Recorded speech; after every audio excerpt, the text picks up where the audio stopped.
intención hoy es intentar introducir un poco el tema para que después lo recojamos entre todas y todos, de la precariedad laboral, sobre todo después de la era COVID en la que estamos ahora. ¿Qué es lo que ha cambiado? ¿Qué cambios han llegado para quedarse? ¿Y qué podemos hacer desde una perspectiva de políticas públicas para intentar hacer frente a todos estos cambios que nos están sucediendo? Entonces, para empezar, no quería empezar con teoría, quería empezar con esta noticia, que es de hecho la que estaba en la hoja de presentación de esta ponencia. Se publicó hace poquito un informe de la asociación FOESA en el que determinaban que la precariedad laboral se había duplicado durante la crisis sanitaria. Y no sé hasta qué punto este titular sorprende a quienes estáis hoy aquí.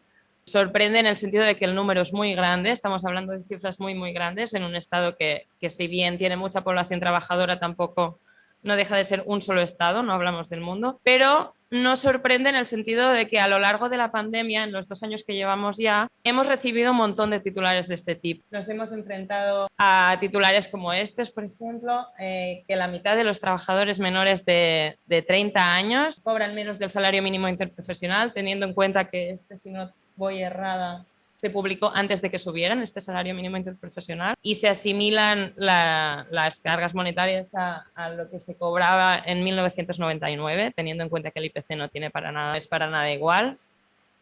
Todo esto es para decir que la crisis sanitaria ha sido una puerta de entrada a una crisis económica muy particular.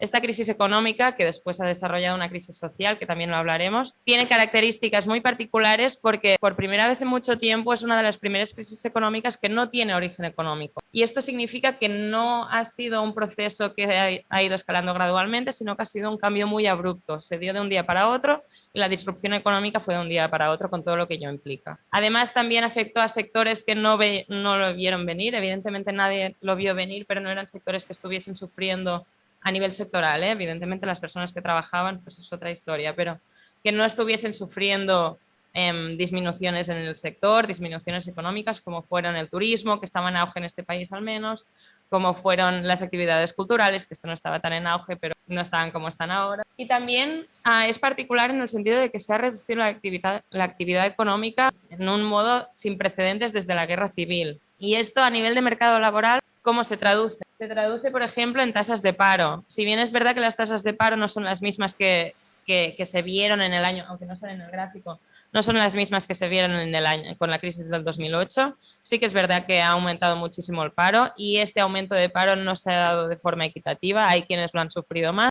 En este gráfico vemos, por ejemplo, que las mujeres sufrieron mucho más paro que los hombres. Las mujeres sufrieron más paro, pero los jóvenes sufrieron mucho más paro. Las personas que tenían trabajos poco calificados sufrieron todavía más paro. Las personas que estaban trabajando a tiempo parcial, en comparación, sufrieron mucho más esta destrucción de empleo que las personas que tenían trabajo a tiempo completo. Y por encima de todo, quienes sufrieron más esta disrupción de la actividad económica fueron las personas que tenían trabajos temporales. O bien porque se les acabó el contrato, o bien porque era más fácil echar a este tipo de personas que quienes tenían un contrato completo, o bien porque no fueron capaces de encontrar otro tipo de trabajo cuando se acabó el que ya tenían. La pandemia no cayó en un momento de estabilidad, sino que cayó en un momento en que en los mercados laborales, al menos los de los países occidentales, estaban sufriendo cambios sin precedentes. Estábamos viéndonos sometidos y sometidas a procesos de globalización que estaban desdibujando lo que eran las fronteras de las regulaciones de empleo a nivel nacional. Estábamos sufriendo también procesos de flexibilización del mercado laboral, cada vez había trabajos más flexibles. Estábamos también viendo un pequeño repunte en lo que era el teletrabajo. También estábamos viendo una digitalización de la economía, un aumento de trabajos en la economía digital, en plataformas, y también estábamos viendo, sobre todo en este país, un aumento del trabajo autónomo. ¿Qué implicaciones tiene el hecho de que estuviésemos viviendo este tipo de cambios, este tipo de transformaciones en el mercado laboral? Implica que las regulaciones del mercado laboral no se estaban adaptando al mismo ritmo. Entonces, todas las personas que estaban teniendo cada vez más empleos atípicos quedaban fuera de estructuras de protección social, quedaban fuera de regulación del mercado.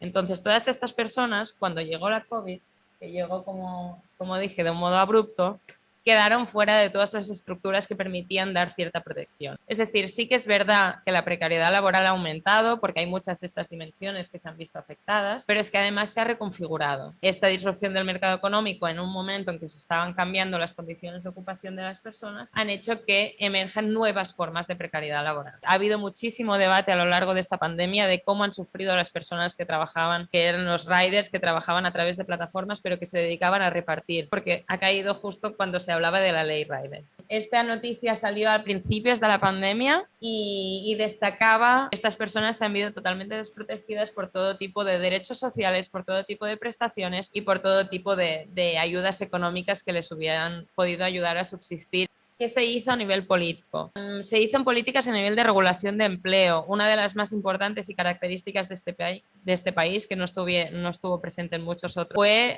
el desarrollo de los ERTEs, la capacidad de poder regular la ocupación durante un tiempo, no echar a la persona, sino estar durante un tiempo. ¿Qué más se hizo? Se extendieron los criterios de baja laboral.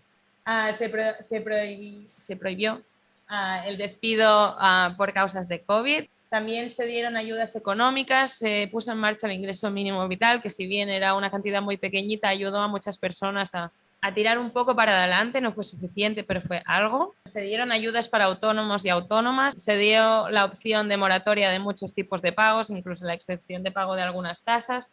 Todo esto son políticas que sí que es verdad que ayudaron a las personas que estaban sufriendo más, podría haber sido mucho peor, pero no obstante podía haber sido mucho mejor. Muchos colectivos siguieron sin tener acceso a este tipo de ayudas y a las que ya habían. Destacar especialmente las personas que estaban en el mercado informal, muchas personas que trabajaban como falsos autónomos y falsas autónomas. Entonces, ¿qué alternativas hay? Desde mi punto de vista, las alternativas que hay pasan por volver a dar voz a las personas trabajadoras. Se han configurado de un modo tan distinto las relaciones laborales que hemos dejado de entender cuáles son sus necesidades, de qué manera podemos hacer frente a todas las vivencias que están viviendo. Las organizaciones sindicales sí que es verdad que se están generando formas de organización colectiva alternativas a las tradicionales, pero aún así cada vez menos dan voz a lo que está sucediendo día a día. Las relaciones laborales están siendo cada vez más individualizadas, con lo que ello implica. Entonces, dando voz otra vez a las personas trabajadoras, podemos entender hasta qué punto podemos ayudar y de qué modo, para intentar dar respuesta de modo personalizado a esta multiplicidad de formas laborales que se están generando.